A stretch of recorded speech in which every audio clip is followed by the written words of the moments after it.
est-ce que tout d'abord tu peux te présenter ton parcours et qui tu es?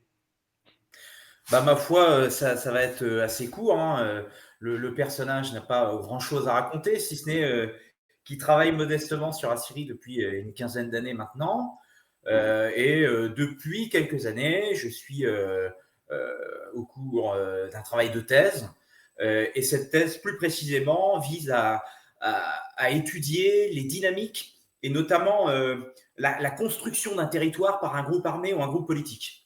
Et c'est très intéressant en Syrie, notamment dans le nord-est de ce pays, puisque là-bas, les rivalités ont été telles entre groupes kurdes, entre groupes arabes, entre le régime, entre etc. Tous ces acteurs, y compris l'État islamique à un moment, comment je transforme un territoire, voire comment je le crée. C'est-à-dire que je pars de zéro, j'ai des dynamiques locales et comment je vais réussir à créer des institutions, comment je vais réussir à installer l'idée même de ma direction politique dans ce territoire. Et alors pourquoi avoir choisi de s'intéresser à la Syrie particulièrement, demande Déclanteur. Pourquoi la Syrie et pas je sais pas, la partie kurde de la Turquie, pourquoi, enfin, pourquoi la Syrie? Eh bien, on va être très simple, c'est-à-dire que moi, si tu veux, je suis étudiant au tournant des années 2008, tu vois, je sors du bac et j'entre à la fac. Et à ce moment-là, commence, alors c'était pas très couvert par les médias, commence ce qu'on a appelé la révolte du pain. Et en fait, en 2008, tu as dans le monde arabe, dans certains pays, notamment au Maroc, en Égypte, etc., une révolte du pain, c'est-à-dire qu'on sent en fait les prémices de quelque chose qui peut éclater, une colère qui commence à monter. On a des pays qui globalement sont très jeunes, etc. Puis si tu veux, tu t'intéresses à la culture, tu te dis tiens, qu'est-ce qui se passe, etc. Toi, tu es étudiant en histoire, tu commences à avoir des affinités, quelque chose qui va t'intéresser, puis la Syrie, bah, t'en tombes amoureux. Et puis au final, après, moi j'ai bougé à Rennes, et à Rennes, j'ai rencontré la diaspora syrienne rennaise. Puis là, ça a été formidable, on a échangé, on a discuté, et c'était passionnant, quoi. Et à partir de ce moment-là, bah, l'effet boule de neige, et on se retrouve à bosser sur ce pays en particulier. Voilà. Et du coup, ça fait combien de temps que tu travailles sur le sujet de la Syrie? J'ai commencé à m'intéresser à ce pays, on va dire, en 2010. Et puis en 2011, le fait est que ce qui se passe, ce qui se passe. Et puis voilà, ça te fait aller 14 années maintenant. Ah oui, oui, effectivement. Et J'étais tout jeune et imberbe à l'époque. d'ailleurs, je vois que du coup, tu as été fondateur alors attends, fondateur du SRO. Est-ce que c'est toujours actif? Est-ce que tu peux nous en parler? Il est plus actif, mais il l'a été pendant très longtemps. En fait, c'était là, tu vois, j'ai une certaine un petit gain, un moment de notoriété sur la Syrie parce que je publie en français, etc. Le SRO, je l'avais créé en fait, c'était avant même que j'étais en thèse. Moi, ça me permettait de diffuser de l'information sur la Syrie et davantage sur les groupes armés pour le coup, voir les dynamiques locales, etc. Et c'était quelque chose qui avait très bien marché. Je le faisais en anglais à l'époque, si tu veux. D'accord. Et ça avait plutôt bien fonctionné dans le sens où les gens étaient contents parce qu'ils avaient de l'information de terrain. Et puis, immédiatement, avec un petit brin d'analyse, ça leur permettait de saisir un peu les acteurs. Maintenant, je suis basculé, tu vois, en nom propre, entre guillemets. Ça fait un peu entrepreneur de dire ça. Mais maintenant, je suis basculé en nom propre. Mais ça change rien. C'est la même dynamique, en fait. Ce que je D'accord. fais maintenant en français, publiquement, directement, je le faisais à l'époque du SRO, en fait. Oui, parce que là, ton compte X, c'est vrai que constamment, enfin, tous les jours, tu vulgarises un peu le sujet et t'expliques ce qui se passe actuellement en Syrie. Et c'est quand même pas mal intéressant. C'est vrai que je t'avoue que pour savoir ce qui se passe en Syrie, je vais sur ton compte. Puis en plus, c'est Carte du Monde qui me l'avait fait découvrir. Donc voilà. Et alors, tu as marqué que tu étais doctorant sur le nord-est syrien. Est-ce que tu peux nous dire quel était le sujet? Bah, le sujet, il est en cours. Et comme je te disais, c'est ce truc-là. Hein. Comment on inscrit un territoire en étant un groupe politique ou un parti politique ou un groupe armé. D'accord. C'est-à-dire comment, dans cette région du nord-est syrien, ça fonctionne très bien parce que, si tu veux, on ne va pas embêter tout le monde. Après, tu vas me poser des questions sur ce qui se passe en Syrie. Mais Mhm. pour faire très très simple, le nord-est syrien, c'est le meilleur exemple parce que quand le régime se retire, parce qu'il s'est retiré hein, dans le nord-est syrien en 2012, hein, il n'y a pas eu vraiment de combat, le régime s'est retiré dans un accord avec les Kurdes. Euh, Quand il se retire, tu as un vide administratif, un vide politique. Et à ce moment-là, tu as une flopée d'acteurs qui va rentrer dans la partie et qui va tenter d'exister. Et si tu veux exister dans un pays, c'est pas seulement avoir des armes, c'est pas seulement avoir des idées, c'est construire une administration. Et ça aura d'ailleurs un écho avec ce qui est en train de se passer actuellement dans le pays, si tu veux. D'accord. Et donc, dans le nord-est syrien, mon travail, c'est quoi? C'est d'étudier comment un groupe armé, on va prendre par exemple même l'État islamique, comment ce groupe armé qui arrive dans cette région 2013, tu vois, 2014 s'empare d'une partie de la région en chassant les groupes rebelles qui étaient là déjà et en repoussant les Kurdes vers le nord. Comment même ce groupe arrive à se dire et à surtout faire comprendre aux gens, notre administration, c'est maintenant le territoire, vous appartenez au territoire du califat. Comment les Kurdes, si tu veux, dans le même instant, peuvent construire des municipalités, tu vois, avec toute l'idéologie de Tchalan, etc. Comment je crée des municipalités, comment je crée une région autonome et comment tout ça va rentrer dans la tête des gens pour que nous sommes la nouvelle administration sur place. Et ça nous rappelle en permanence que pour sortir d'une guerre civile ou de toute façon pour stabiliser un territoire, il faut la création d'une administration. Et c'est le boulot que je fais modestement. Et du coup, on me demandait qu'est-ce que c'était le SRO. Donc, le SRO, c'était l'Observatoire syrien de la rébellion, Rebellion Observatoire, donc, dont tu étais un des cofondateurs. Oui. Voilà. Oui, pour répondre exactement. à la question de Dragor dans le chat. Du coup, alors, bon, là, les questions, maintenant, on va un peu rentrer dans le sujet, voilà. Bon, j'ai Crystalgre qui pose une question un peu taquine. Comment va Bachar, toujours en vacances à Moscou? Est-ce qu'on a des nouvelles de lui? Alors, je rigole, mais à chaque fois que j'ai un échange, à chaque fois on me demande ça, moi je vais être très honnête, moi je travaille surtout sur l'opposition, ça ne m'empêche pas de jeter un œil bien évidemment sur ce qui se passe du côté du régime. Bachar va bien, Bachar vit à côté de Moscou, ça on en est persuadé. Celui qui a balancé ça, c'est son propre fils, qui se balade de temps en temps et qui lance des réels sur TikTok ou sur Insta, donc c'est très bien, il nous indique que tout va bien. C'est super pour la géolocalisation, mais au-delà de ça, est-ce que ça va bien? C'est un tyran en exil qui a tout perdu. Au final, maintenant, c'est lui qui est dans l'opposition. Hein. Oui, non, mais entre guillemets. Et puis, si tu veux, c'est sûr qu'à écouter l'opposition, et c'est tout à fait normal de leur point de vue, Bachar est parti, il ne répondra jamais des actes qu'il a commis, il ne répondra jamais des actes qu'ont commis ses troupes, etc. À côté de ça, c'est un homme qui a perdu, c'est un homme qui s'est enfui. C'est un homme qui est désormais dépendant d'une puissance étrangère, la Russie. Alors, il l'était déjà, mais désormais carrément pour l'accueil qui est le sien.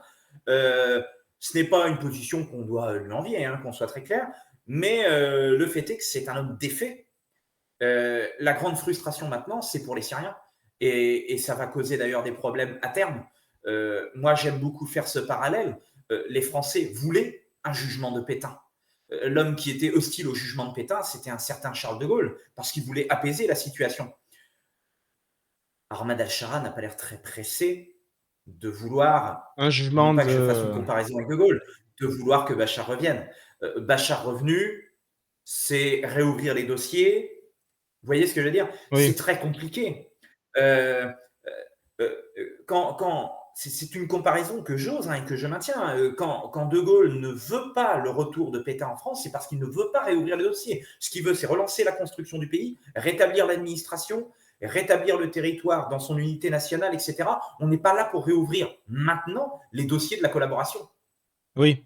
Et donc, quand Ahmad al-Shara, on l'a su, hein, il a demandé à Poutine lors d'un échange téléphonique, est-ce que tu pourrais me rendre Bachar al-Assad? C'est une formule de politesse qui permet de dire à l'opinion publique syrienne. J'ai demandé. Oui. Voilà. Dans les faits, on voit bien qu'il n'y a pas une grande insistance. D'accord. Et du coup, là, il y a une question qui est posée par Harpelune. Comment elle est perçue, la chute de Bachar al-Assad dans la région aussi? Là, on reste vraiment sur la logique on est passé d'un régime, d'une forme de régime à un autre.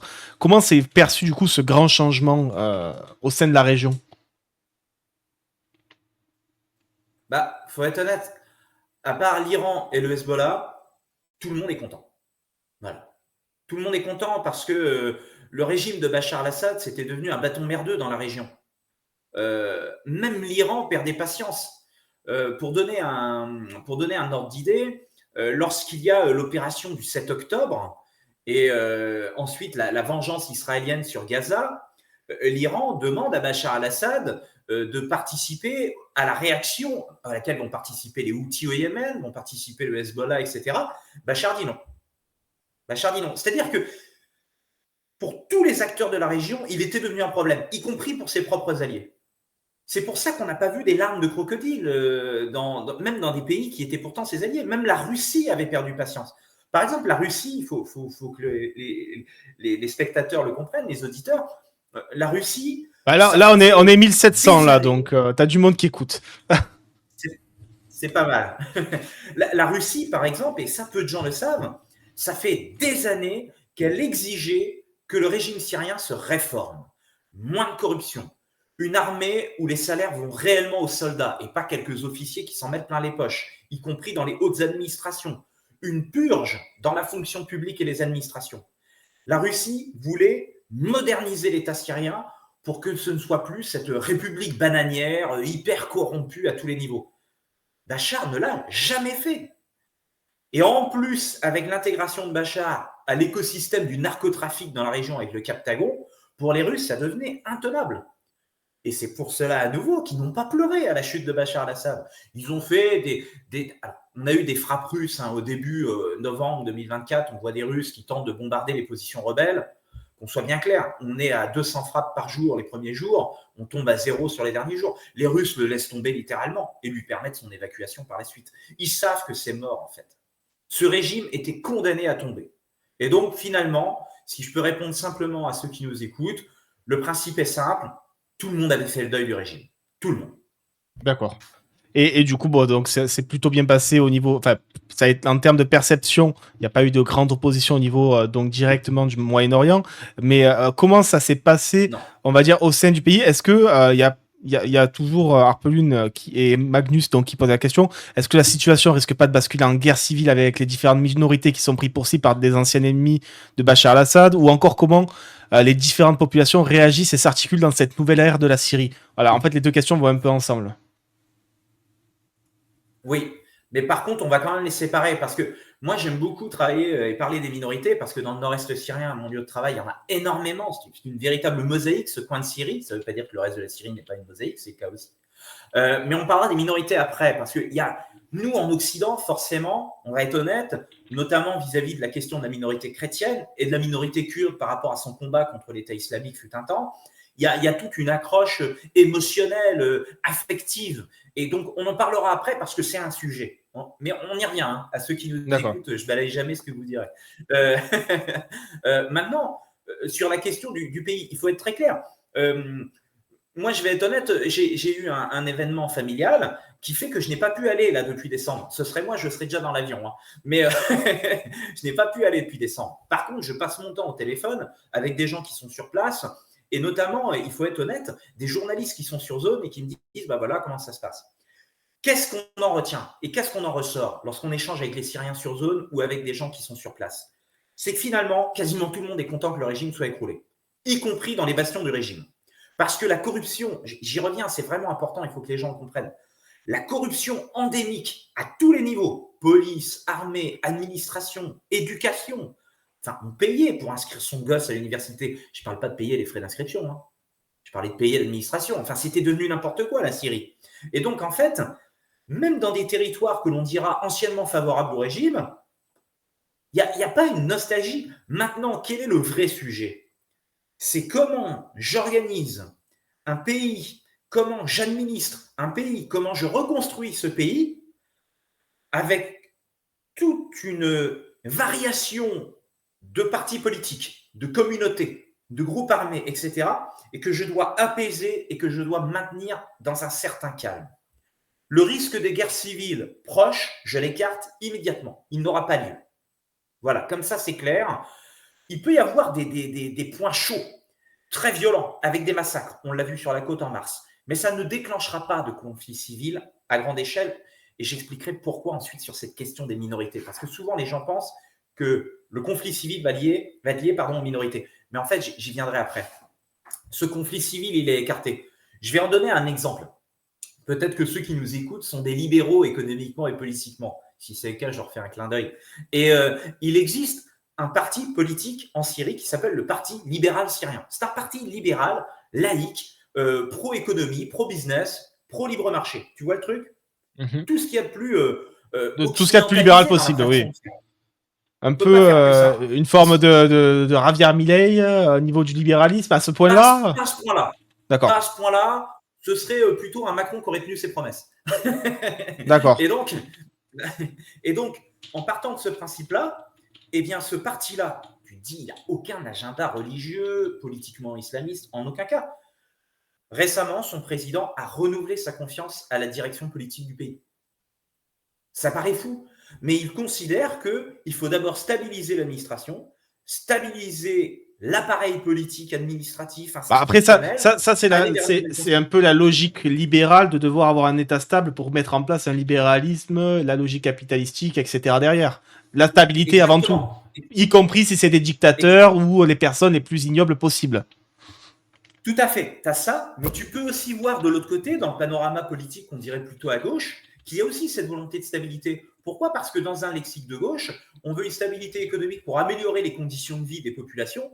Et donc là aussi, en fait, on se retrouve sur ce besoin de stabilité. Puis j'ai envie de dire, ce qui nous intéresse aussi, c'est de regarder les acteurs à l'intérieur de la Syrie qui pourraient, entre guillemets, être ceux qui auraient l'écoute de l'Occident. Puisque c'est ça que certains qui nous écoutent veulent entendre, ou du moins veulent comprendre. Regardons les Kurdes. Les Kurdes, c'est pas parce qu'ils ont un couteau sous la gorge de la part des Américains. C'est trop facile de dire ça. C'est qu'ils comprennent très bien qu'une relance économique en Syrie, c'est une relance économique dans leur région. Donc en fait, tout le monde est lié par le succès potentiel de la reconstruction du pays.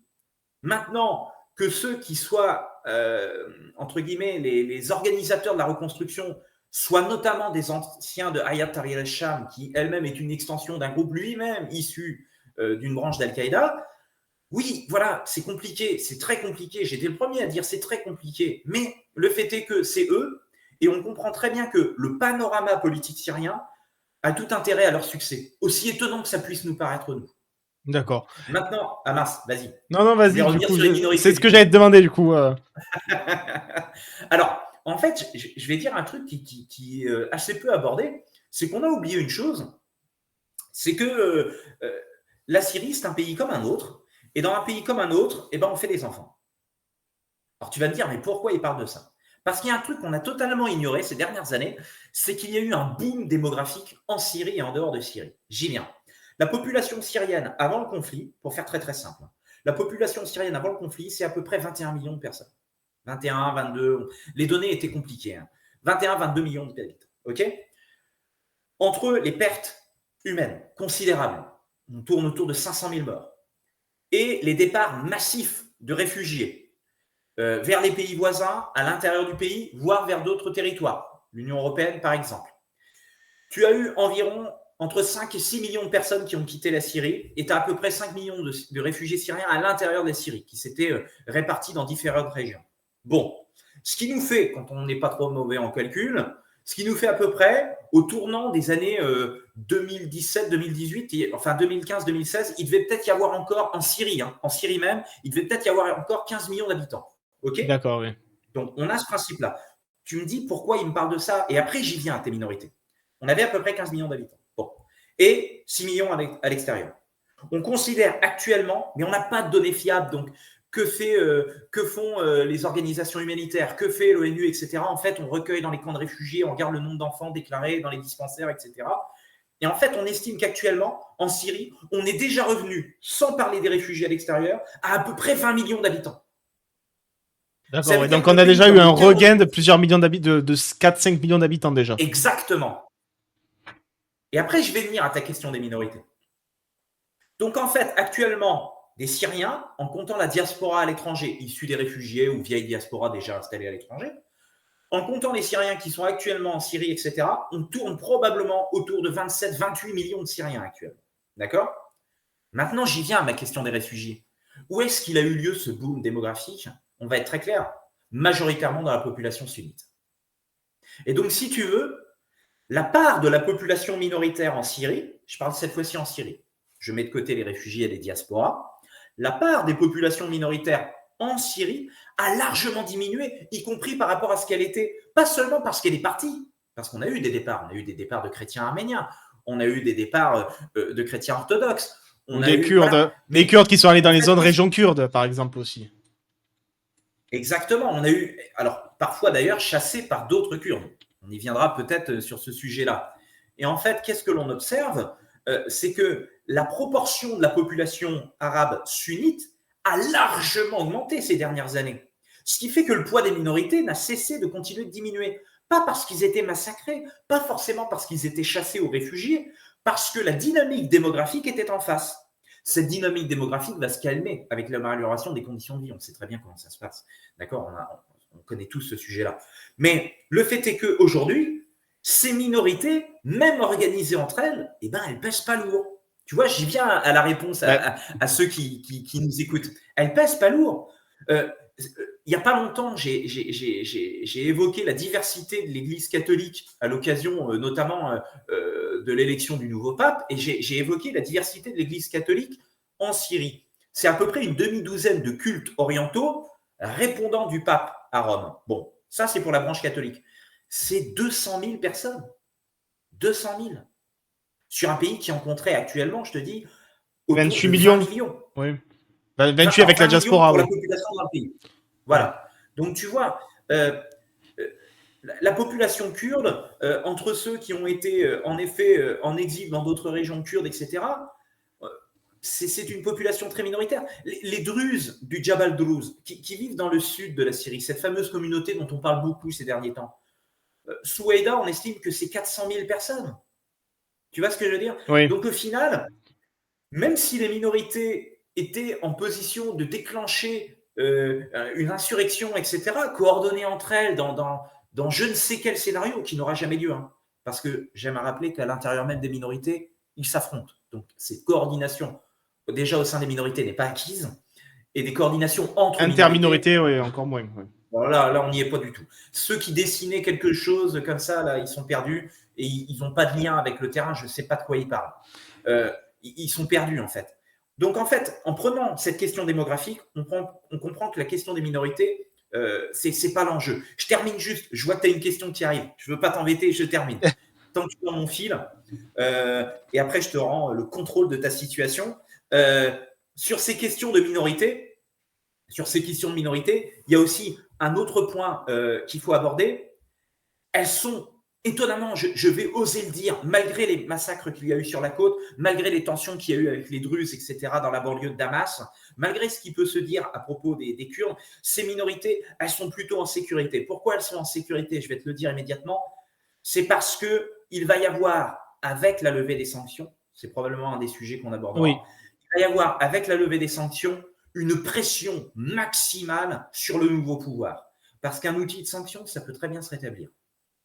Et donc, s'il y a un geste qui est fait, un seul, ça redémarre. Et on met à genoux le régime syrien. Oui. Il est à genoux actuellement. C'est pour ça qu'il est dans une situation très compliquée. Et donc, les minorités, il faut y être attentif, bien évidemment. Ça ne veut pas dire, ah, c'est bon, le sujet est réglé. Non, non, non, c'est pas ce que je dis. Pour le moment, ça va. Il y aura des points chauds, il y aura des tensions, il y aura des horreurs. Ça ne veut pas dire qu'il faut les cautionner. Je n'aurais jamais tenu un tel propos. Ça veut simplement dire que dans la période de transition actuelle, elles sont plutôt dans une position où, entre guillemets, leur sécurité est acquise pour le moment. Et là, j'ai Boburn dans le chat qui me dit que chaque minorité aurait hérité d'un poste de ministre Al-Shara. Tu confirmes l'info? Oui, oui. Alors après, il y a beaucoup de... Il y a beaucoup, comment te dire, il y a beaucoup de communication autour de ça. Alors, le ministre de l'Agriculture est druze. Le ministre de l'Éducation est kurde. Bon, après, on va être honnête, ce n'est pas des postes régaliens. Oui. Et d'ailleurs, bah, du coup, là, là, comme on était sur les minorités, ça me fait aussi sauter sur cette question de Druzdaran. Actuellement, il y aurait combien de zones semi-autonomes, selon toi? Ah, alors ça, pour le coup, c'est parce que c'est vraiment totalement lié aussi aux minorités, l'emplacement et à la géographie du territoire syrien. Et c'est très intéressant, cette question des territoires semi-autonomes. Oui. En fait, je vais rebondir sur un truc. Dans tous les pays, les territoires qui sont autonomes, c'est les territoires des marges géographiques. C'est tout le temps ça. C'est là où survivent les identités. À défaut, si un territoire n'est pas autonome, c'est là où survit une identité. Bah, en France, on a ces exemples. Hein. C'est pas semi-autonome, mais avec une forme d'autonomie un peu plus importante. La Corse, les Outre-mer, la Bretagne. Bon, il n'y a pas une forme de semi-autonomie, mais il y a quand même une forte identité qui est présente. La France de l'Est avec... ces territoires, l'Alsace-Lorraine, voilà. Donc oui, c'est vrai que c'est souvent dans les pointes, dans les extrémités géographiques qu'on les voit. Exactement.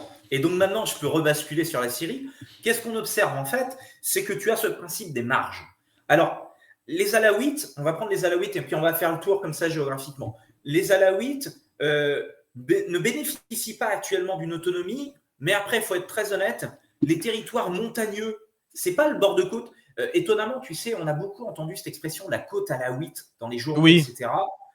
C'est une expression qui est fausse. Sur la côte, on est quasiment à mi-chemin entre communauté sunnite et alaouite. Tu vois ce que je veux dire? Par contre, ce qu'on appelle le Rif, les montagnes qui sont en fait quand tu quittes la côte syrienne et que tu commences à avoir ces grandes zones montagneuses, en fait, ces régions-là sont plutôt à majorité alaouite, mais elles sont enclavées, elles ne bénéficient pas d'une autonomie, mais le pouvoir syrien leur fout globalement la paix. d'accord. Voilà. De temps en temps, il y a des descentes, bien évidemment, pour voir si chez d'anciens loyalistes, il n'y a pas des armes et si on ne peut pas arrêter un ancien général coupable de crime. C'est la gestion normale d'un pays en transition, entre guillemets.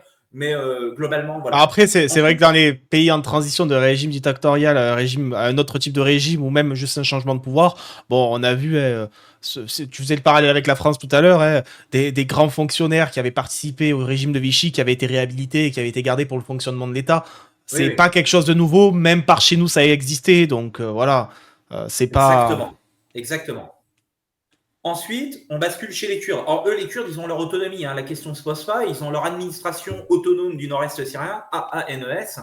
Donc, eux, ils ont leur zone. Ils savent que c'est cuit. Ils savent que c'est cuit pour la grande région autonome. C'est Öcalan, hein, en Turquie, qui a mis le clou dans leur cercueil, entre guillemets, par effet domino, parce que lui, il a dit le confédéralisme, ça ne marchera pas. Et si ça ne marchera pas en Turquie, très clairement, il a envoyé un message en Syrie. Alors, quel est leur objectif maintenant chez les Kurdes? On comprend très bien, c'est garder leurs administrations locales une fois intégrées dans le grand projet institutionnel syrien. Quitte à être dans l'État centralisé, on veut garder les communes autonomes qu'on avait créées. Donc, en fait, ça va être l'échelon local qui va compter. Leurs écoles, leurs communes, leurs instituts, leurs universités, tu vois ce que je veux dire? Oui. C'est-à-dire, la région autonome, c'est quasiment mort. Par contre, d'un point de vue communal et des quartiers, il y a moyen de gérer. Bon, ça, c'est pour les Kurdes. Maintenant, on continue, on bascule chez les Druzes. Eux, étonnamment, ils sont full autonomes. Ils sont full autonomes et en fait, c'est pas forcément une bonne nouvelle parce que ce qu'on oublie, en fait, en Occident, on va être très honnête, et j'y viens et c'est quelque chose que je voulais aborder, on a un petit peu un réflexe un peu paternaliste vis-à-vis de ces minorités, on les trouve mignonnes, c'est nos petites minorités, hein, faut les défendre, faut les protéger, etc. En fait, on oublie qu'au sein des minorités, ils se tabassent, ils s'affrontent, Oui. ils se combattent. C'est pas des groupes magiques, extraordinaires, avec arc-en-ciel qui brille, où tout le monde s'entend et où tout le monde forme un bloc. Chez les Kurdes, il n'y a pas d'entente. Il n'y a pas d'entente. C'est pas parce qu'il y a une administration autonome établie par un parti kurde que tous les Kurdes ont applaudi. Loin de là. Alors Chez on les va Druzes, dire, là, le côté occidental aussi a souvent tendance à, par-delà l'aspect minorité, c'est aussi l'aspect religion, à aller défendre les oui, minorités religieuses qui ne sont pas du oui, coup issues de l'islam dans ces régions. exactement. Et les Druzes en font partie. C'est pas l'islam, mais c'est pas le catholicisme. C'est quelque chose d'à Alors, part, il me semble, en non? fait, après, on va pas faire Oui, un cours oui. on va De pas faire un cours théologie, oui. d'orthodoxie russe, mais pour faire très simple, les Druzes appartiennent, enfin, bien évidemment, si on a des gens qui nous écoutent, qui sont des sunnites, qui suivent bien évidemment littéralement le texte, un druze pour eux est un apostat ou quelqu'un qui est déviant, un mécréant qui devra revenir dans le texte. Mais les druzes se revendiquent comme musulmans. Hein. Ouais. C'est-à-dire que, voilà, c'est une branche très, très, très, très, très étrange de l'islam, c'est tout. Donc maintenant, j'en reviens à cette communauté druze. Maintenant, qu'est-ce qu'on en sait? Elle est quasiment autonome, mais cette quasi-autonomie, c'est un bordel monstrueux. Désolé de le dire de manière assez crue. Les Druzes entre eux ne savent pas communiquer, ne savent pas s'entendre. Il y a énormément de rivalités entre chefs religieux, chefs politiques, chefs de groupes armés.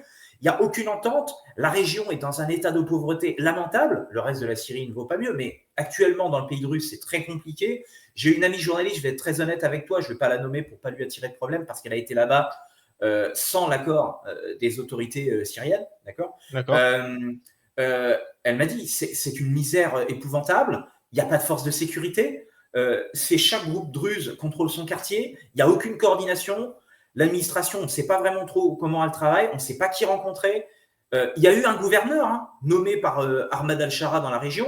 Ce D'accord. type a été kidnappé il y a à peine 3 jours dans son bureau. T'imagines le chaos dans la région. Oui. Donc en fait, on a une région autonome, mais il ne faut pas forcément s'en réjouir Parce que demain, il pourrait très bien y avoir un conflit local entre Druzes. Hein. Parce que la population des Druzes, sur l'ensemble de la population druze, c'est la majorité qui est en Syrie. La majorité de la population druze, en termes de population globale, si on prend le Liban, Israël, tous les autres pays où il y a des Druzes, c'est surtout en Syrie qu'ils sont localisés, non? Tu as une grosse communauté en Syrie, et tu l'as nommé toi-même, tu as une grosse communauté au Liban. Et les deux sont en interaction. On a une interaction très récente maintenant, parce que l'effondrement du régime de Bachar al-Assad a permis ça. Alors certains ont forcément vu un entrisme d'Israël. Il n'y a pas que ça. Les Druzes syriens peuvent enfin rencontrer davantage les Druzes israéliens, ce qu'on peut comprendre de des dynamiques religieuses, de pèlerinage communautaire, etc. Ça, on peut comprendre. Bref, il nous reste une minorité, la question chrétienne. Et moi, je suis de ceux à rappeler que il faut. Je comprends cette facilité de chrétien d'Orient. C'est tellement simple. Parce que ça va tellement. Ça englobe tout, en fait. Mais en fait, ça englobe tout. Mais alors oui, quand tu mets tous les produits en France, ça fait une excellente potée et c'est très bon à table. Mais chrétien d'Orient, tu mets tout dedans et ça veut par contre rien donner. C'est-à-dire que si tu veux, il n'y a aucune forme de coopération. Alors, dans l'idée, oui, ils sont solidaires entre eux parce que c'est les communautés chrétiennes de Syrie. Mais par exemple, il n'existe aucun organisme de coopération politique, aucune plateforme de revendication commune. Si tu veux, ils ne se sont pas organisés. Et ce qui est très intéressant à voir, depuis décembre 2024... Est-ce que c'est un choix, cette non-organisation? Est-ce que c'est un choix ou c'est qu'ils n'ont pas ils n'y arrivent pas? Ou qu'ils sont pas assez nombreux, peut-être? C'est ni un choix, ni le fait qu'ils n'y arrivent pas, c'est qu'il n'y a pas de volonté. D'accord. C'est-à-dire, au bout d'un moment, si tu veux, je reviens aux Kurdes, actuellement, par exemple, tous les partis kurdes sont en train de créer une plateforme de dialogue qui aura pour but de discuter avec le pouvoir syrien. Ça ne veut pas dire que les problèmes entre Kurdes sont réglés, pas du tout. Ça veut dire qu'ils veulent avoir une plateforme globale représentative pour discuter et peser face au pouvoir syrien. Parce que là, on peut dire, les gars, on est tous ensemble. Les chrétiens n'ont pas ça. Et j'y venais. Qu'est-ce que l'on observe maintenant depuis décembre 2024 ? Ahmad al-Shara, quand il rencontre les autorités chrétiennes, il les rencontre une par une. Ici, un évêque orthodoxe. Ici, un évêque catholique. Ici, le représentant d'un monastère. Là-bas, le représentant des chrétiens catholiques de rite latin, etc. Mais pourquoi il peut se permettre? C'est pas lui qui joue les divergences, etc. C'est qu'il n'y a pas de plateforme commune. Et donc ça, j'espère que les spectateurs vont l'entendre. Je sais qu'il y a un affect vis-à-vis des chrétiens en Syrie. Mais en fait, les chrétiens en Syrie eux-mêmes n'ont aucune forme de coopération. Et un dernier point hyper important. Les Druzes, ils sont répartis un peu partout en Syrie en réalité. Tu en as jusqu'à Idlib, tu vois. Ahmad al-Shara, il a discuté avec les Druzes d'Idlib, par exemple, et c'est là depuis les années 2010. Tu as des Druzes autour de Damas, c'est là où il y a eu des tensions récemment. Et tu as ce bastion druze dans le sud-est du pays. Bon. Les Kurdes, bon, c'est par village éparpillé, parfois au milieu de zones arabes, etc. C'est compliqué, mais on voit à peu près qu'ils sont dans le nord-est syrien. Oui. Tu vois, en fait, il y a ils avaient d'ailleurs tenté une percée. Ils avaient tenté une percée pendant la chute de Bachar. Bon, ils se sont vite fait arrêter. Hein. Voilà. Mais ils avaient tenté vraiment de gagner pour faire une hégémonie sur toute la partie du territoire et rallier les villages. Voilà. Ouais. Mais en fait, qu'est-ce que l'on observe? C'est qu'il y a des bastions géographiques. Chez les chrétiens, il n'y en a pas. C'est-à-dire que j'entends des fois, y compris des spécialistes, qui disent « Ouais, il faudrait une région autonome chrétienne. » Quoi? C'est pas possible. On va avoir des chrétiens arméniens orthodoxes qui vivent dans le nord-est syrien, et en fait, c'est 2-3 villages entourés de villages kurdes, et parfois, c'est un village arabe avec une petite minorité. Ensuite, tu as la vallée des chrétiens, la Wadi al-Nazara, qui est à côté de Homs, qui est dans le centre du pays. C'est une vallée de villages chrétiens. Comment tu rends ça autonome? Ensuite, tu as quelques bleds chrétiens autour de Damas.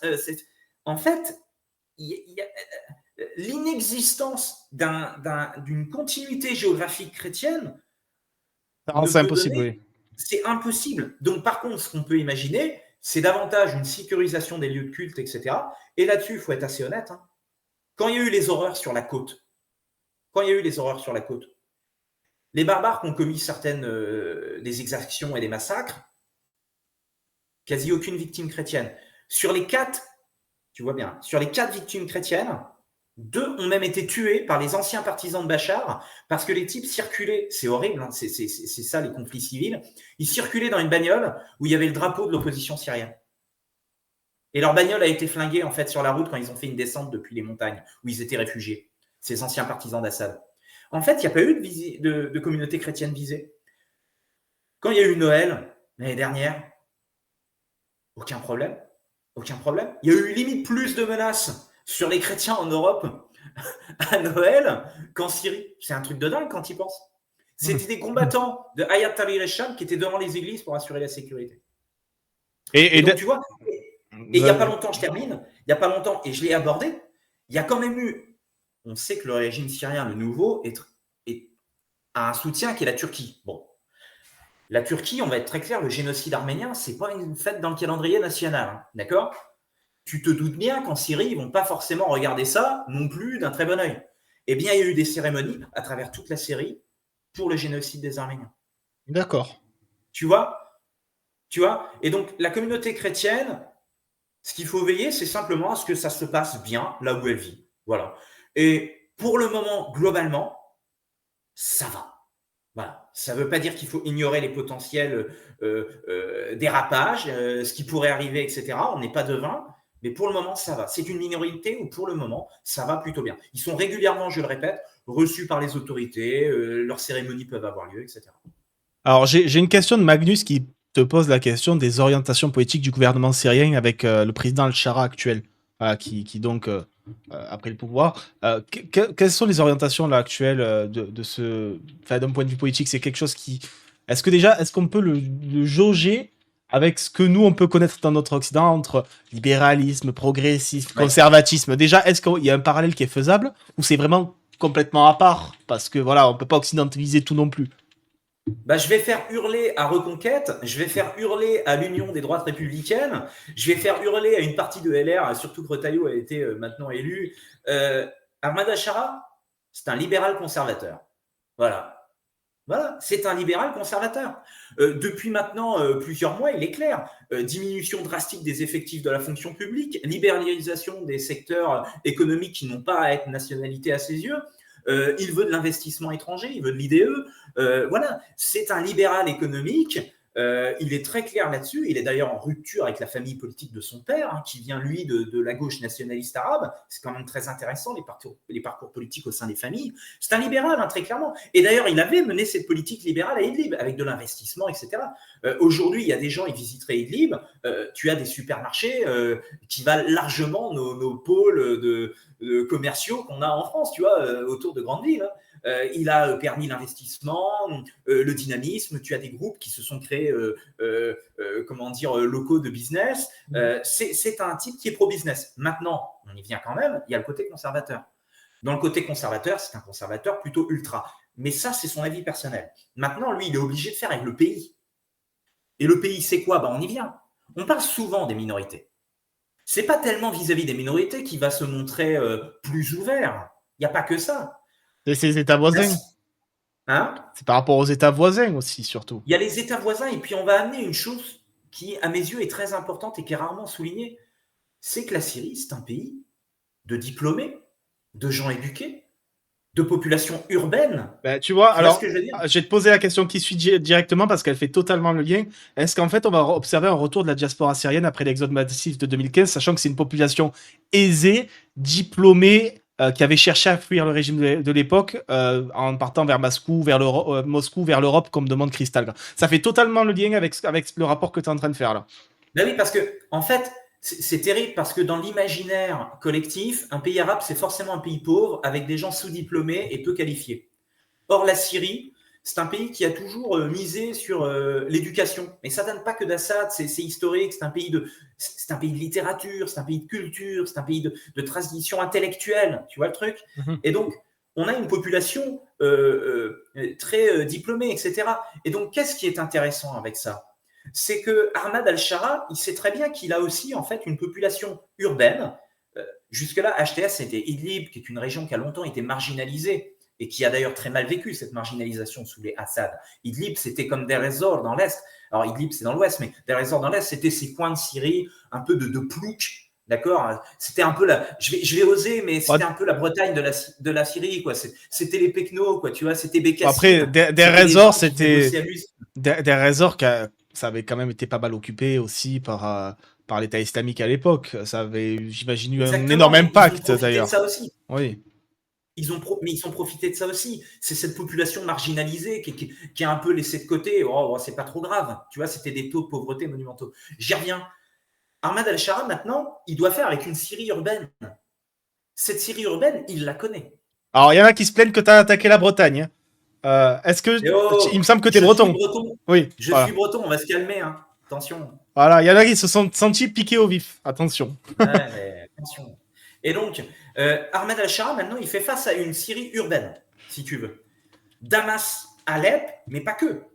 Latakia, Tartous, etc. C'est des bastions urbains. On y vit pour une partie de la population, pas toute.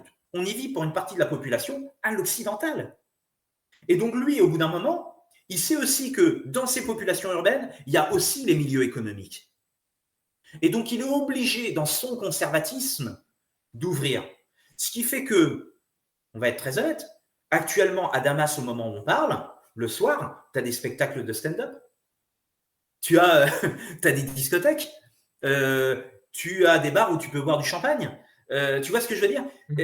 Quand on sait d'où vient ce personnage politiquement, idéologiquement, ça peut paraître étonnant. Mais quand on prend en compte tous ces paramètres, on comprend que lui, il est obligé de faire avec. Et puis, moi, j'aime beaucoup dire que s'il s'est rapproché beaucoup de la Turquie, il y a un pays qui l'inspire politiquement, c'est un pays où le pragmatisme est roi, c'est l'Arabie Saoudite. Et surtout l'Arabie Saoudite du prince MBS, qui s'est énormément, pas occidentalisé, qui s'est énormément mis dans un pragmatisme que finalement, si quelqu'un veut consommer un produit, je le mets à disposition parce qu'il va m'amener de l'argent, etc. et qu'il va investir. Et donc, on voit que pour Ahmad al-Shara, c'est un modèle, c'est-à-dire une direction du pays qui est quand même religieuse, conservatrice, etc., très clairement, et en même temps, dans l'usage politique et dans la tolérance politique, un peu à la saoudienne, c'est-à-dire vous voulez pas porter de voile? Ne le portez pas, c'est pas grave. C'est ce que fait MBS maintenant. Vous avez des femmes saoudiennes qui se baladent sans voile. C'est un truc qui était inimaginable il y a 15 ans. D'accord? Donc en fait, on comprend bien que c'est l'idée un peu d'Ahmad al-Shara, ce qui n'empêchera, en fait, ce qui va favoriser, et en fait, il n'y a pas besoin de le favoriser, il suffit de laisser faire, c'est que ceux qui veulent vivre leur religion à fond, ils le peuvent. Voilà. Et ça, il va le tolérer forcément, puisque ça fait partie de son d'une partie ADN. de sa formation Oui. politique. Voilà. Ça, par contre, il va le laisser faire. Et Idlib, c'est ce qui s'est fait, avec un peu moins de tolérance que ce qui se fait actuellement à Damas, parce que là, il est obligé, on y revient. Et du coup, par rapport à ce retour des diasporas, est-ce qu'il y a un retour qui est en cours déjà? Est-ce que c'est quelque chose à prévoir dans les mois à venir? Oui, alors c'est déjà engagé, hein, c'est très très visible, c'est déjà engagé. Alors attention, ça peut être trompeur. En fait, le gouvernement syrien publie régulièrement des chiffres sur ceux qui reviennent. Mais en fait, le truc, c'est que est-ce qu'ils reviennent longtemps ou temporairement? C'est-à-dire, tu as des gens, ils vont venir voir comment est mon village, est-ce que la baraque a été rasée, est-ce que mon appartement est toujours là, est-ce que mon usine est toujours là, bref, ça on peut comprendre. Est-ce que ces gens reviennent définitivement? C'est autre chose. Par contre, ce que l'on observe, c'est que les flux s'accélèrent. On a des vagues de retour parce qu'il va y avoir des opportunités. Et il faut bien comprendre une chose, c'est que la Syrie, c'est un pays carrefour. Mais ça fait des milliers d'années que c'est un pays carrefour. Et c'est toujours un pays carrefour. Ce n'est pas un pays de production. Hein. Il n'y a pas de ressources énormes. Il y a des gens qui ont déliré sur des complots, qu'on voulait renverser Bachar pour le pétrole et le gaz. Il n'y a rien en Syrie. Les réserves sont ridicules. C'est peanuts, c'est des gouttes d'eau. Par contre, la Syrie a un intérêt, c'est que c'est un carrefour routier, économique et commercial. Et D'accord. donc, tu as un grand intérêt pour une partie de la diaspora de revenir et de participer à ce boom économique s'il doit avoir lieu. Mais la levée des sanctions va favoriser cette relance nécessaire. D'ailleurs, pour les Syriens, il faut la favoriser, cette relance. Pas laisser des gens. 90% de la population en Syrie est sous le seuil de pauvreté. Je ne l'ai pas dit depuis le début. C'est actuellement le pays le plus pauvre de la région. C'est un truc de fou. Et donc, il faut cette relance. Et on a déjà cette diaspora qui revient, notamment d'Europe, mais aussi des pays voisins, notamment de Turquie. On a des Syriens qui commencent à revenir tranquillement. On a des investisseurs. Alors certes, ils gardent un pied-à-terre dans les pays du Golfe, mais on a des investisseurs du pays de Golfe qui commencent à revenir en Syrie. Donc on voit qu'on a une dynamique de diaspora vers le retour. Eh ben parfait, ça me permet de faire un peu le lien. Tu me parles un peu de tout ce qui va être les opportunités. Est-ce que du coup, par exemple, les logiques de gazoducs syriens, Iran, Irak, Syrie, ils sont de retour au niveau des projets? Est-ce qu'il y a toujours autant de tensions? Est-ce que Al-Shara s'est exprimé sur le sujet? Question de Crystal Grand encore. Alors, les projets sont de retour. Ouais, ouais, ouais. Les projets sont de retour. Hein. Ils sont même pas que retour. Hein. Ils sont carrément relancés. On voit hein, dans les communications du ministère de l'énergie en Syrie qu'il y a une volonté réelle hein, de relancer tout ça. Pendant très longtemps, par exemple, il y avait le projet d'un pipeline, comment dire, entre la Turquie et la Jordanie qui devait passer par la Syrie. Bon, par exemple, ce projet, il est de nouveau sur la table. Donc on voit que tout ça est en train de se relancer en fait. Donc tout ça D'accord. est reparti. Euh, on voit aussi des investisseurs, moi je suis ça énormément, on voit aussi des investisseurs américains, italiens, on oublie, hein, il y a des compagnies pétrolières italiennes hein, très influentes, italiens, mais aussi qataris, saoudiens, turcs, etc. Tout le monde sait qu'il va y avoir un dynamisme. Total, pour la France, veut relancer une politique de prospection, notamment dans la région de Deir ez-Zor, dont on parlait. Voilà. Donc, on sent très bien qu'il y a une volonté comme ça de revenir parce qu'il va y avoir du business. Oui. C'est terrible. C'est terrible de parler comme ça d'un pays où il y a eu 500 000 morts de guerre civile. Mais il va y avoir un business. Une reconstruction d'un pays, c'est toujours un business. Et donc, il va y avoir voilà, des opportunités. Et donc, c'est tout l'enjeu, et ce sera peut-être une question des gens, on verra, c'est tout l'enjeu de se placer pour les pays européens et dans cette reconstruction à venir. On voit la CMA-CGM qui a renouvelé un contrat, il l'avait déjà. Ça, j'insiste, ils avaient déjà un contrat. On voit la CMA-CGM, un des plus grands groupes français que très peu de gens connaissent au final, groupe de transport maritime, de développement portuaire. Bon, bah voilà, ils ont renouvelé leur contrat, ils vont même mettre encore plus de pognon dans la reconstruction du port de Lataquié et son expansion pour le commerce international. Donc, on voit en fait que les grands acteurs régionaux, internationaux ont tout intérêt à la reconstruction du pays. D'accord. Bah là, en fait, ça, c'est quelque chose qui, en soi, peut être un sujet vis-à-vis de ces investissements. C'est une question à la fois de Boburne et d'Arpelune. Nous n'avons pas parlé des questions du Golan et des derniers bastions de Daesh, des 2 dernières zones de conflit. Donc, quelles sont les positions d'Al-Shara et de son gouvernement sur le sujet, voilà, par rapport donc au plateau de Golan, où on avait vu qu'Israël avait un peu progressé en termes d'occupation du territoire, mais aussi des derniers grands bastions de Daesh qui demeurent. Qu'est-ce qui va s'y passer à l'avenir vis-à-vis de ça? En fait, là, on aborde un sujet qui est hyper chaud, hyper Oui. tendu, mais aussi hyper récent, puisqu'on sent quand même que les Américains tentent de tirer un peu par la veste de costume Ahmed al-Shara pour qu'il aille vers les accords d'Abraham, hein, qui signifieraient la normalisation et la reconnaissance d'Israël. D'une certaine façon, ça va aussi dans le sens de la France, qui dit que la France pourrait reconnaître la Palestine uniquement si les pays de la région reconnaissent Israël. Donc, Exactement, mais exactement. Et tout ça y est, hein. Pour le coup, tout ça y est. En fait, ce qu'il faut bien comprendre, c'est que le Golan en lui-même, ou le Golan, peu importe, il est de facto, c'est mort. C'est mort. Il a été annexé de mémoire, ça doit être en 80. Officiellement, il était occupé depuis 67, mais 80, il y avait le décret. Les États-Unis reconnaissent, de mémoire, c'est un des seuls pays, reconnaissent cette annexion. C'est cuit, c'est cuit. Il n'y aura jamais de reprise de ce territoire. Et là où on le sait, c'est que Bachar al-Assad était prêt, hein, j'en avais parlé récemment, était prêt d'une normalisation. Hein. Au tournant des années 2008, il disait qu'il voulait normaliser ses relations avec Israël. Donc il savait très bien que ce territoire, c'était mort. Ahmad al-Shara, c'est cuit.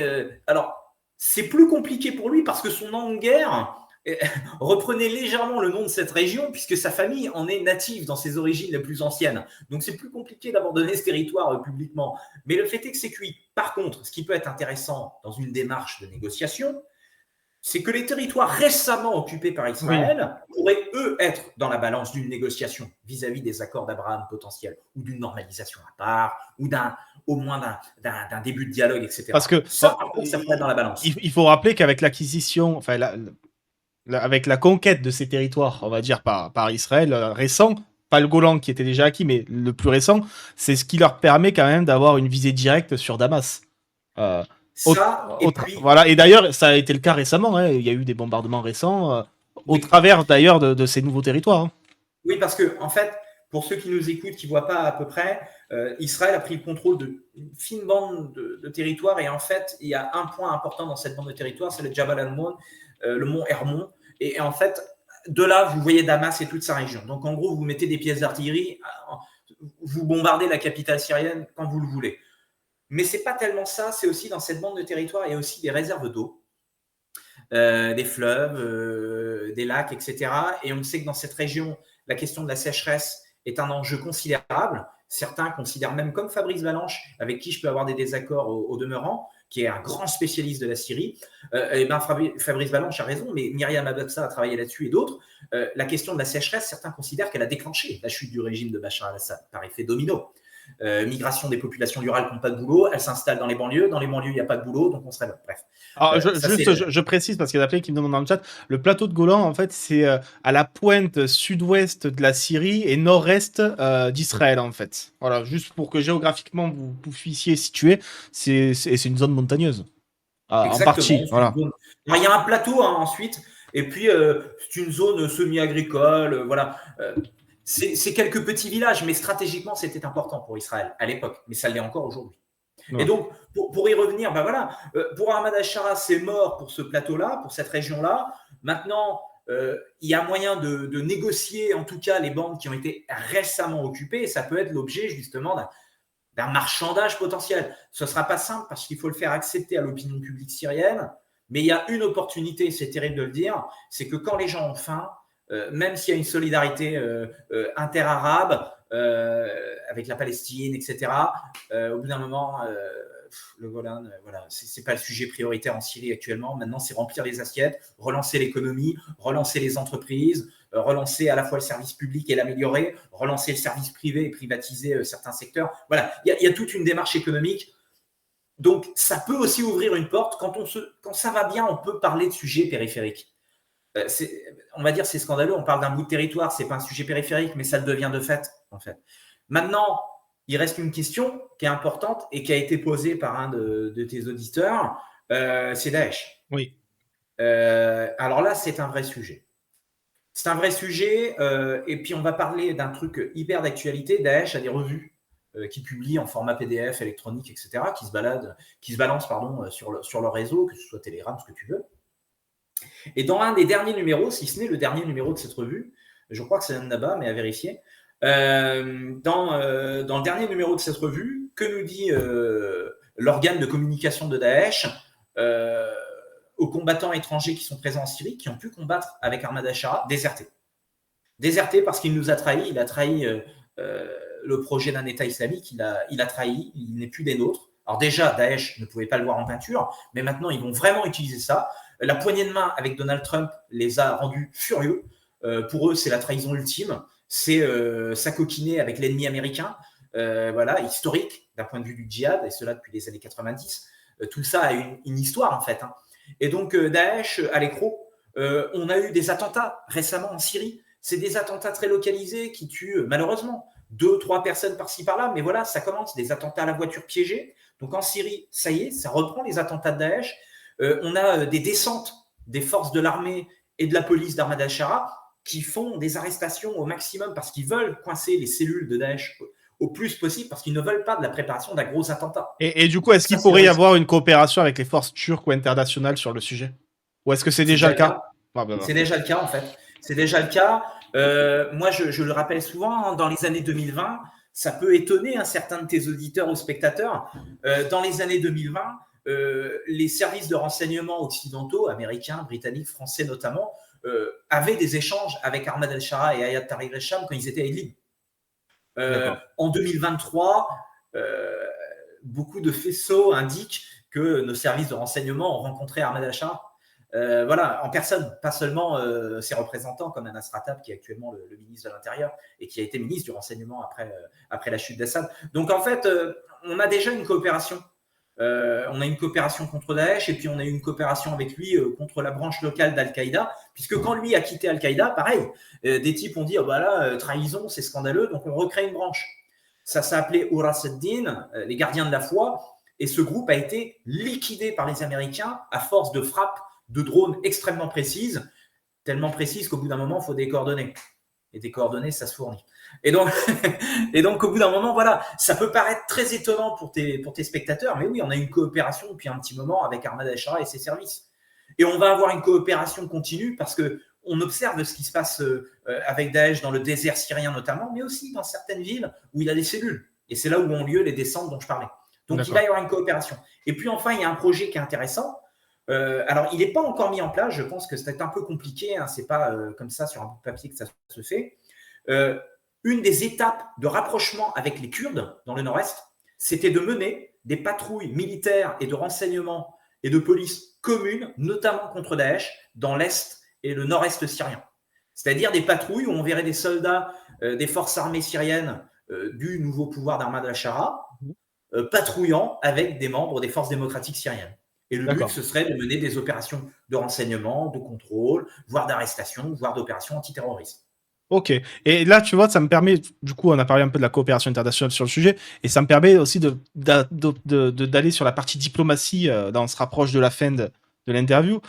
Côté diplomatie, donc on a vu récemment donc les USA ont levé toutes les sanctions visant le président syrien Ahmed al-Shara, ainsi que plusieurs personnes.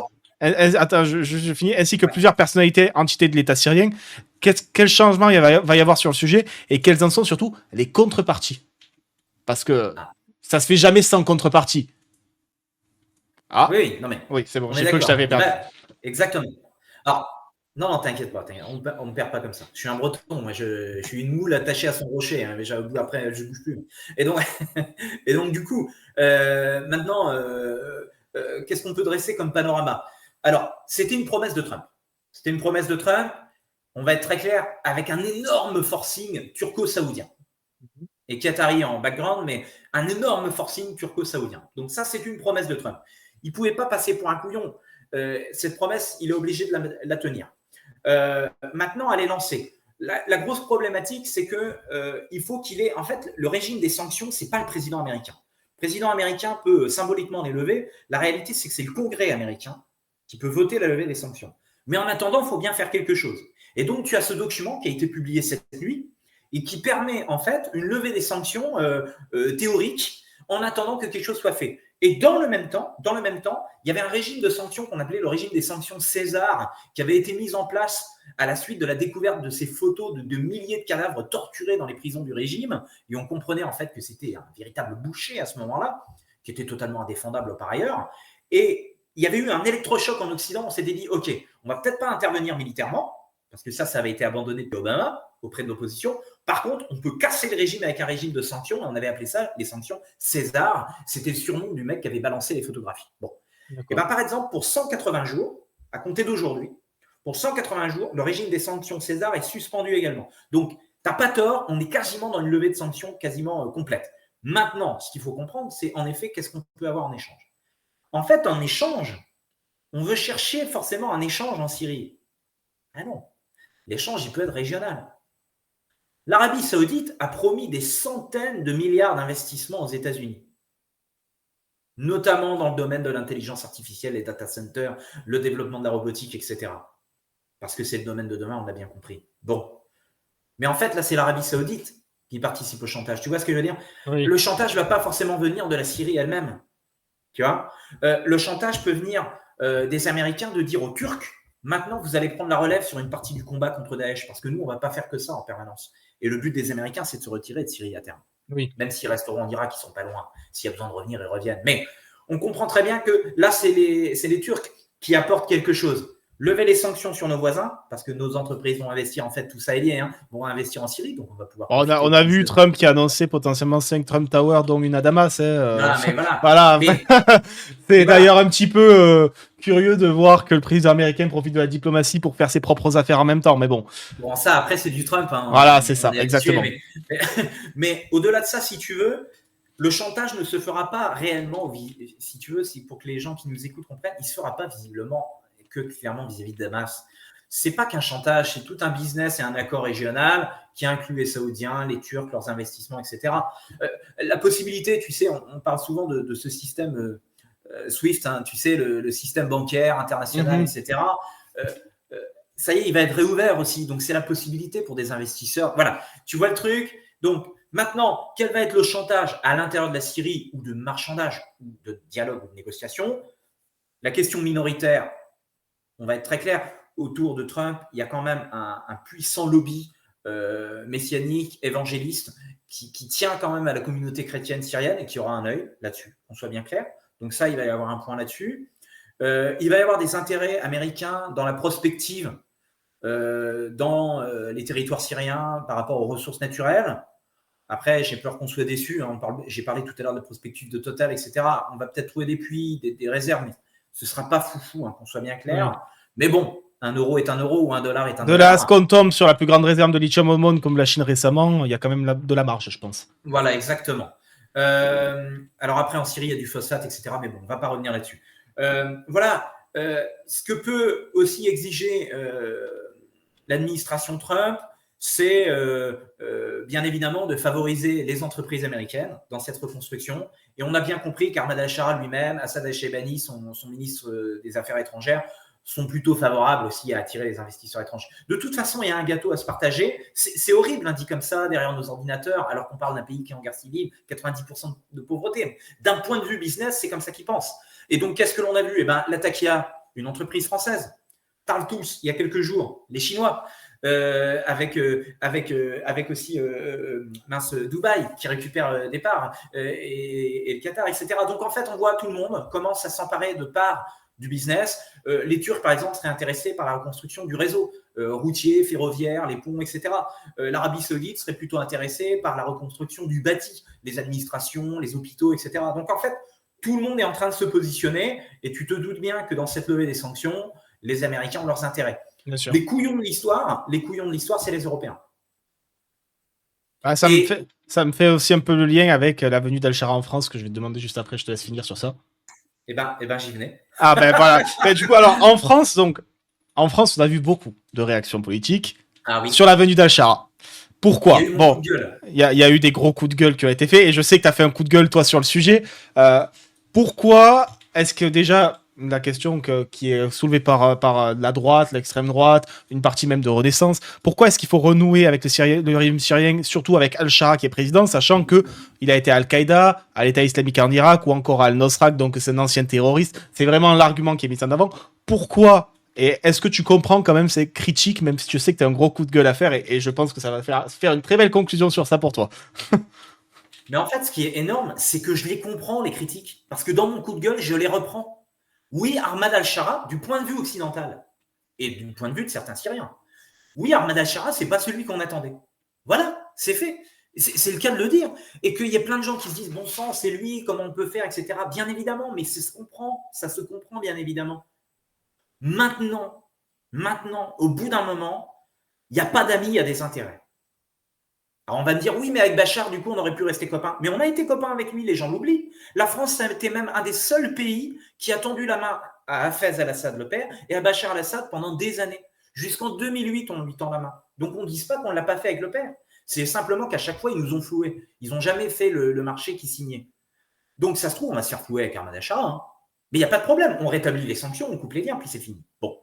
Maintenant, ce que ces partis doivent comprendre, c'est que, et la Russie le fait, la Russie de Poutine le fait, les États-Unis de Trump viennent de le faire, carrément, cette poignée de main. Alors oui, les Saoudiens, les Turcs, et puis ceux qui disent, oui, mais c'est pas dans le pays, donc ça va. Les Français, même. Alors, c'est un truc énorme, cet argument-là. Ah bah, il y a eu 3000 morts dans les attentats du 11 septembre, mais parce que je serre la main à un type qui a fait partie à un moment d'un groupe qui était lié à celui qui a fait les attentats du 11 septembre, mais que c'est en Arabie Saoudite, c'est mieux que si on le reçoit à l'Élysée. Je ne comprends même pas cet argument. Enfin, au bout d'un moment, la localisation des morts des gens, c'est terrible comme argument. Le fait est que la diplomatie reprend ses droits. On n'apprécie pas Ahmad al-Shara, et ben c'est comme ça. Mais les Américains n'appréciaient pas les talibans. Et les Américains n'aiment pas Cuba. Mais ça ne les empêche pas d'avoir un accord pour Guantanamo. Enfin, au bout d'un moment, voilà, c'est ça le truc. C'est que il y a le fait est, c'est terrible, ce terme est un peu galvaudé, on parle de réel politique ou de pragmatisme. Voilà, il y a ça aussi. C'est qu'il faut qu'on ait des interlocuteurs. Et pour que tes auditeurs le comprennent, notamment à droite, c'est à eux que je parle aussi. Mais il y a une partie de la gauche aussi. Hein. Pour que tes interlocuteurs le comprennent, la Syrie, c'est un pays plateforme. C'est comme si on disait toutes les routes mènent à Rome. Non, toutes les routes mènent en Syrie. C'est le carrefour entre le monde turcophone, et je ne prends pas que la Turquie, je parle de pays en stand, c'est la route entre le monde turcophone, le monde arabe. C'est la route entre l'Asie et la Méditerranée et par extension l'Europe. Tout se joue là, au Levant, c'est-à-dire Liban, Syrie, Israël, Palestine. Tout se joue là, et notamment sur le business. Et donc, au bout d'un moment, bah ouais, on est obligé d'avoir un interlocuteur. Alors, est-ce que ça a aidé à favoriser, parce que c'est MACGM, la rencontre avec Macron, on a vu ça, etc. Peut-être. Et alors, maintenant que cette rencontre a eu lieu à l'Élysée, est-ce que c'est une erreur ou pas? Moi, je trouve ça, je vais être honnête, c'est pas forcément la meilleure des façons. On aurait pu y aller par étapes. Ça aurait pu se faire une visite à Paris, un cliché, de la Réunion, un peu à la Trump. Il y a eu des clichés. Ça me fait penser d'ailleurs, pas qu'à moi et à quelqu'un dans le chat, à un certain président américain qui disait c'est un fils de mais c'est le nôtre, en gros. C'était Roosevelt qui disait ça à l'époque, de je sais plus qui, il disait ça du président du Nicaragua à l'époque. Enfin, voilà, ça en est un, mais c'est le nôtre, voilà. Oui, non, mais alors tu as ça, et puis, alors, après, attention, moi, tu sais bien, j'aime bien complexifier Mendoza, tout. voilà. J'aime bien complexifier, tu le sais bien, et rentrer dans le détail. Lui n'est vraiment pas un produit américain pour le coup. Hein. C'est vraiment un produit local. D'ailleurs, les États-Unis, ils ne les portent pas forcément en grande estime. Il a passé son temps, 6 ans en tôle en Irak, dans les prisons américaines. Là, il n'a pas été formé par la CIA. Hein. Il a donné des cours aux autres types parce que c'est l'intello de la bande. Voilà. Il n'a pas un souvenir très glorieux de l'administration américaine, du moins des administrations précédentes quand il était en prison. Par contre, que par effet d'avalanche, l'invasion américaine est donnée, tu vois, celle de 2003, et encore, la déstabilisation de 91 c'est importante aussi, mais celle de 2003 est donnée parce qu'on fait s'écrouler des régimes sur place, dictatoriaux, hein, qu'on soit bien clair, et qui tenaient des populations, ces populations se sentent victimes bien évidemment de ce régime, donc ils se révoltent, etc. Et puis on est en résistance contre les États-Unis, et ça te donne l'engagement d'Ahmad al-Shara en Irak, notamment à partir de 2005, où il est mis en prison, mais un peu avant aussi. Bref, on sait très bien ça. Maintenant, c'est pas un produit américain, mais le fait est que il est là. Il est là. Il a quand même la confiance, on ne peut pas nier ça, je reviens au début, mais je sais qu'on va vers la fin. Il a quand même la confiance des minorités, même partielle. Les Kurdes vont vers lui parce qu'ils savent qu'il faut discuter avec lui. Les chrétiens discutent avec lui, donc on ne peut pas non plus ignorer les dynamiques locales. On ne peut pas dire, nous, monter sur notre bout de bois, 2 mètres en hauteur et dire, oh là là, vous avez vu? Non. On pourra le dire peut-être. Ça, on y vient pour tes auditeurs et ça peut être la forme de conclusion. Les sanctions, ça se rétablit. Les liens diplomatiques, ça se coupe. Donc en fait, il ne faut pas que la droite soit effrayée de discuter avec ces gens-là. Parce qu'en fait, à tout moment, on arrête de discuter. C'est tout. Il n'y a rien de plus simple. On a discuté avec, j'y reviens, les Assad. Ils nous ont planté 2 fois. À chaque fois, ils nous ont dit, on va normaliser avec Israël. C'était Bachar. On va normaliser avec Israël. Il est reçu à l'Élysée. Plus personne ne se souvient de ce projet de union pour la Méditerranée, où il y aurait eu les pays de l'Union européenne et les pays du monde arabe, etc. Il nous a plantés. Il s'est encore plus rapproché de l'Iran, il s'est encore plus rapproché du Hezbollah. Bah tant pis, c'est pas grave, on te lâche. Et oui, en 2011, comme il nous avait plantés, on est contre lui.